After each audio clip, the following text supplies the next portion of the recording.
Hey guys, this is Vinial Gaming, and today, this is how I made my portable NES. So, the last video I did was kind of shit, but hopefully this one will be better. Um, so I guess we'll jump right into it. So, one might ask, where did I get an idea for? Oops, my camera angle isn't very good. Where did I get my idea for this? Well, it was the I believe, yeah, it was a Matt Casey where he runs an NES off of AA batteries, and at the end of that video, I believe it was that he said, "Well, you'd never actually play this in a car or something like that, along those lines." Well, that got me thinking, and I thought, well, couldn't you use something like a laptop battery or like some sort of rechargeable battery and use something like, I think my original idea was use a Watchman, but like I couldn't find one. So then I kind of stopped. I didn't do much with it for with the idea for a while, and then I came up with. I looked on Amazon one day and I found this screen, because that was the big thing, was figuring out how to get a screen to work. But I got it to work, so yeah. So this was like a $20 backup camera screen, and it was, so it's for a car and it runs off of 12 volts. So it I was able to hook that up to this battery, or the other batteries I'll explain that I had at the time. So yeah, I was able to hook that up, and that was the big thing that made this possible, was yeah, just having a good enough screen. I'm rambling on a bit here. Anyway, so my original battery was right under here, like right here, like under this plastic thing. There was a still there because it's basically a big part of it now.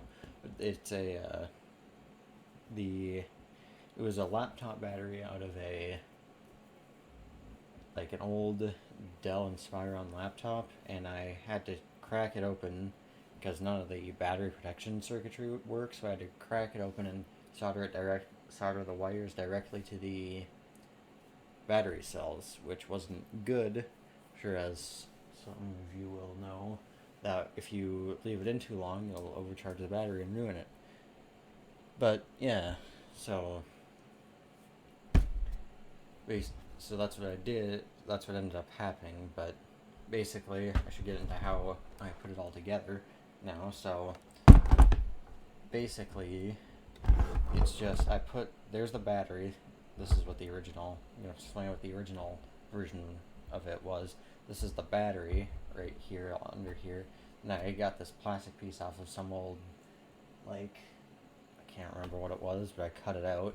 Then I put that on here because the battery wasn't very solid. And then originally I obviously had the battery that the wires came out of here, like right there. I think they're the original wires. And then yeah, it came out of there, and then that hooked all connected. Then I had a different charging port than what I do now. But yeah. So then I put this on here, put the cover on here, and I hooked it all up and it worked. So actually, I did test it, not all hot glued together first, but then the next thing I should explain is this audio mod here. So what ended up happening was, I didn't know this at the time because I mainly just used the RF out, but the original composite audio on this NES stopped working at an unknown point in time. Like, I know it used to work, but evidently it doesn't anymore. So then my next thought was to use or do a composite mod, or not composite, a stereo out mod. So then when I did that, I went to Radio Shack to get a capacitor because we have one of those in this town, and they only had one of the capacitors. So I tied two of them together, or I tied both the audio channels together before the capacitor, and I just had it come out to this custom like jack right there, and I had to cut it out with a soldering iron, which I would never recommend, but I didn't have a drill. So I did that, and then I also got a potentiometer as a volume knob, but and online they told told you to use a 50 kilo ohm potentiometer, which works for TVs just fine, but when you're going for headphones, they're not self-amplified unless you have specific ones that are. So then it ends up being like you have to adjust it really fine. So, but that's what I used for a while. I had it just going straight from this headphone jack all the way over to here. But yeah, and then where was I? So then I had it set up like that for a while when it worked, but then eventually I ended up overcharging this battery. So then we'll go back to the front here. Then at that point, what I did was I took 9 18650 laptop batteries. They're like the standard battery that you'd use for a bigger laptop. It doesn't need to be really thin. So then I had 9 of those, and I had them in 3 banks that are connected in parallel, and then those banks are connected in series to get the 12 volts that you'd need. And that's another thing I should mention is I always used 12 volts because the NES has a internal voltage regulator, so then you can run a bit more voltage and have it be fine. So that's why I always use like 12 volts like a laptop battery, which is around there, and then three banks of 18650 batteries connected in parallel. That's what 3.7 times 3 would be somewhere around 10, 12. So yeah. So then I used that for a while, but again, I didn't have a charging protection circuit, so then it burnt them out. Or actually no, what happened was I let it sit for a while, and there was nothing to keep it from draining or something like that, and they just went bad after a while. I didn't overcharge those. But then after that, I looked on Amazon for just a small 12 volt battery like this with charging stuff, and this one was again perfect. It was like $20, and I was like, sweet. So then I get like, and it works, but it works great. And what this is again 3 18650s. It's just not they connect in series. There's just no like extra ones for more battery life, so it just adds up to that around 12 volts, and then it wouldn't have gotten that much battery life if those other ones were in good condition, but they weren't, and plus this has a protection deal in it, so yeah, I don't know what the hell this is used for, but yeah, and actually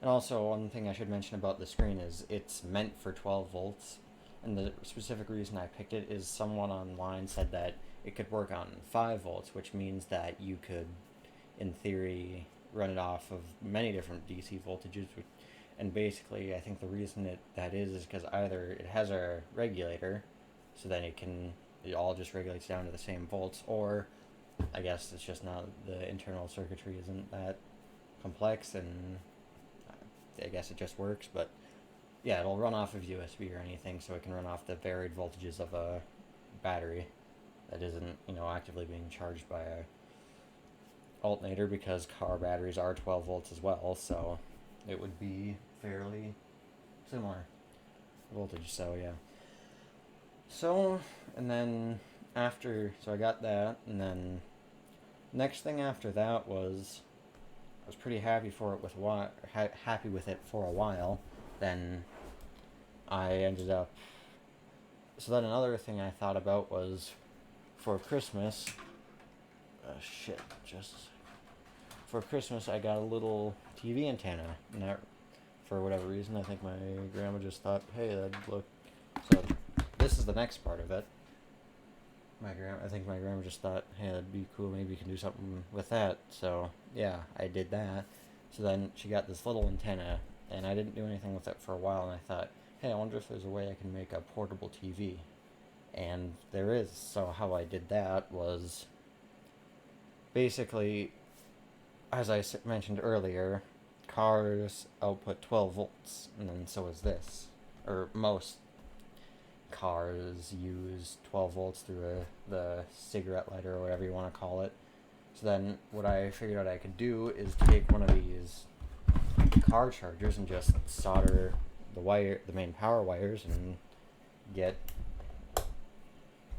12 volt, yet, have basically a battery bank. So then I went on Amazon and got this digital TV tuner thing for like, I don't know, it's again 20-30 bucks, and well, wouldn't you know, runs off of 5 volts. So I was like, sweet. And it was even, and actually one thing about this is that on Amazon it said 5 volts 1 amp, which is great because that's what USB outputs. But then I got it and it was 12 volts 2 amps, which is kind of, which isn't very good in this situation because it doesn't get quite enough current, and I believe that makes the satellite or the antenna signal worse. So it's not very, so it doesn't work very well. I haven't really used it that much, but yeah. So I was able to hook that up through, just cut it and resolder it to USB, so then I can hook this up and I can hook this wire up to there, and I have an extension somewhere for where I could just extend these two wires to the here and then have it output through this headphone jack through the potentiometers. So that's pretty nice. Yeah, and I haven't really used it because this is really, like, this I actually use, like the portable NES, like it is actually pretty useful because it's it's probably, I'd say, my best way to play Tetris on the go, because for those of you that don't know or haven't taken the time to, or because I don't have any regular fans at this point on my channel, so, and then like at this point in the video I wouldn't have expected you guys to go back and watch my previous videos, so I wouldn't guess that many of you know that I'm good at NES Tetris, but I am, and this is the best way to, NES Tetris is my favorite version of Tetris, and Game Boy Tetris really isn't that good of a version, and that's the only other way I was able to play like old Tetris on the go. So I generally do like play this in the car or something like that, but it's not the best because it's a lower input lag screen, but it's still not as good as a CRT. But it's still a pretty good way to get some practice on the go. So I do actually use this. The TV thing, I just did because I could. I mean, I was like, wow, this works, and then I never used it. Because, like, if I'm on the car, I can generally just watch YouTube. And I don't think ever since I made this I've been in a spot when traveling, because, like, in a spot in traveling where they have no phone signal, but have TV, digital TV, and even then, like, I've only ever once been in a spot where there's no phone signal, so it's not that, it's not that useful. I just haven't used it, because, like, I tried it, and it worked, and then when I first got it, it arrived in the mail, I tested it out, and it worked great, and then I converted it to USB, and then it, stopped having as good of signal, so, I don't know. But yeah, that's how I made it. At the end of this video, I'll throw a wiring diagram up on the screen if I can figure out how to. I think I can. Of how a custom wiring diagram that I'll make here on how all this works. But yeah, it's really simple. It's just power going to the USB thing, the NES, and the screen, and then obviously a video cable going from the screen to the NES, and then the audio from here, whatever audio gets outputted from here, going to this potentiometer for TVs, and that runs to here. It's for this potentiometer for headphone jacks, and that runs out to the headphone jack, and it all works pretty seamless. Should probably plug that in. Yeah, I mean, it's not that. It's pretty nice. So yeah, now though, everyone that says, well, you're not gonna be able to play NES on the go or whatever, I don't think anybody's actually saying that, but I've had this out in public, and people came up and complimented me on how cool this is. And actually, just like maybe an hour ago, what I did was I there's a bunch of mess of wires, and because I actually have a drill now, I was able to, you know, clean up all the wires and have some of this contained on the inside, which is the NES is really nice because there's a lot of space, like nice to mod, because there's like a lot of space, like in the top here. Like if you haven't seen one taken apart, you have like where the cartridge goes in, you have the tunnel like right here, and then apart from that, it's all just empty space. So it's really nice in that aspect in terms of modding. So I can just hide a bunch of cables in here and have it look a lot nicer. It still doesn't look very nice. If I were to do it again, I'd probably get proper bolts and everything and actually properly bolt everything down. But I mean, the hot glue has stayed nice. I've been using this for months now. And it just works great. I've let the this battery pack works great. I've let it sit for, again, a couple months and it stays charged, and I just plug it into the charger and it works great. And another thing is this battery pack says it can go up to, I'm going to do some like basic product reviews here, but the battery pack says it'll go up to 3 amps of charge, but it only comes with a half or 500 milliamp charger, which is kind of annoying because it's not using even anywhere near the full potential. And I found lying around a 12 volt 1 amp charger, which is a lot better because I can plug it directly in here and it should theoretically have just enough current to run the entire thing. Like the NES consumes like 800 milliamps, I think, and then I don't know how much the screen consumes. It doesn't, because when the screen came, it had 2 bare wires that you'd solder into wherever on a car. So I don't know how much that consumes, but it should be enough to run the entire thing, and maybe even charge a little bit, although I doubt it. But yeah, it's really nice in that aspect. And then another thing I did throughout this entire build was I made all the modifications modular to the top of the NES. So like the top cover. So if I have the original top, because I had an extra case and I used one that was beat up, like here it's chipped and everything.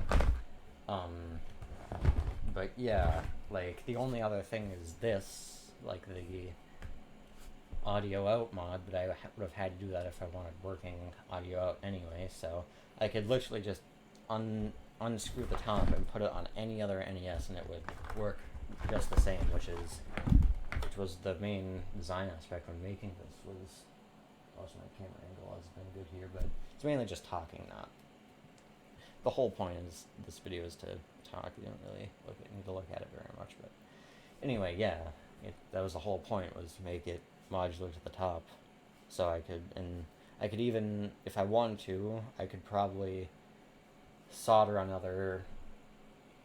more output, or what am I saying? Solder more. Drawing a blank here. Solder more power, like more power plugs, and I could probably hook up a Genesis or an SNES, and that would probably work just fine. It might get less battery life, but yeah, if I had to guess, I'd say those would probably work good as well. Although I'm not sure that they would, because I don't know if they have voltage regulators, but I'm sure it would work. I don't see you doing this very easily with anything past Super Nintendo, because the N64, I believe, requires multiple multiple different voltages, and it consumes a lot of power. And I know people have done this with like the Wii, but where you actually like really slim it down, but I have no clue how that even works. And I believe that when you do that with all those, the functionality is severely limited, whereas this is literally the same function as if you had an original NES, except just, unmodified. The only difference is that if you want to play Duck Hunt, you gotta hook it up to an actual CRT. Other than that, it's like literally the same functionality. Like, because of course, I'm sure most of you know, you can't use the zapper on LCDs for some reason. I think it has to do with I don't know what it has to do with, actually. I think 8-Bit Guy might have a video on that. I don't know. It has something to do with, if I had to guess, it's probably just because latency is a lot worse, as well as there's something to do with how CRTs work. It sends a signal between them. I really don't know. You'd have to ask someone who actually knows a little bit more about that, but yeah. And yeah, it's mainly, yeah. Yeah, but it's just same functionality. It's not nothing too much, nothing really like you get what I'm trying to say. I'm tired, but yeah, it's not like you can, the only thing I'd like to do is get like I don't know what you call them, like whichever, like the cartridges with the SD card slots, so you can play like a lot of games. Cause I guess that's the one thing this wouldn't have over something else that you could say. You can buy like those emulator things, like the portable ones. The only thing that this wouldn't have is a lot of games, because you have to carry all the original cartridges around. So what I'd like to do is probably get like a are they Everdrive? Is that what I'm thinking of, or whatever? Like, so you can just load a bunch of ROMs onto it and play it like that. It would probably be a lot more convenient, but I don't have one of those, and I play like 3 games anyway on the NES. I end up playing, like, occasionally playing Mario or Dr. Mario, and then Tetris. So yeah. But yeah, if you were to actually use this, you'd probably end up wanting to get one of those. So, but I'd say that's probably the majority of the talking done. I guess I should probably show it working. So that's what I'll do right now.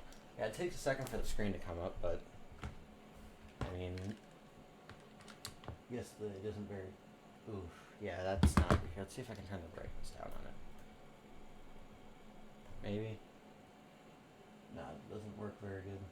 Well, crap. Well, that sucks, but hopefully I can actually get this to show working here. Play with one hand, Yeah, this isn't a very good. Like, you can't see jack shit, but I don't know. Yeah, hopefully you can have some proof that this actually works. Like, maybe if I go like here, go like that, maybe. Yeah, I don't know. Hopefully you guys believe that this actually in fact works, and I'm not faking it. But like, to prove to you guys, the only cord that's hooked up is the controller cord. Other than that, nothing else. So yeah, I don't know why you guys would doubt me, but it works. But I think I've been rambling on for more than long enough, so as it's time I should probably end this. So, oh yeah, and then yeah, so it's about time I end this, and I'll end up throwing the wiring diagram for this on the screen for a couple seconds. So again, look at that if you're interested. But other than that, I think that'll be the end of this video. So yeah, bye.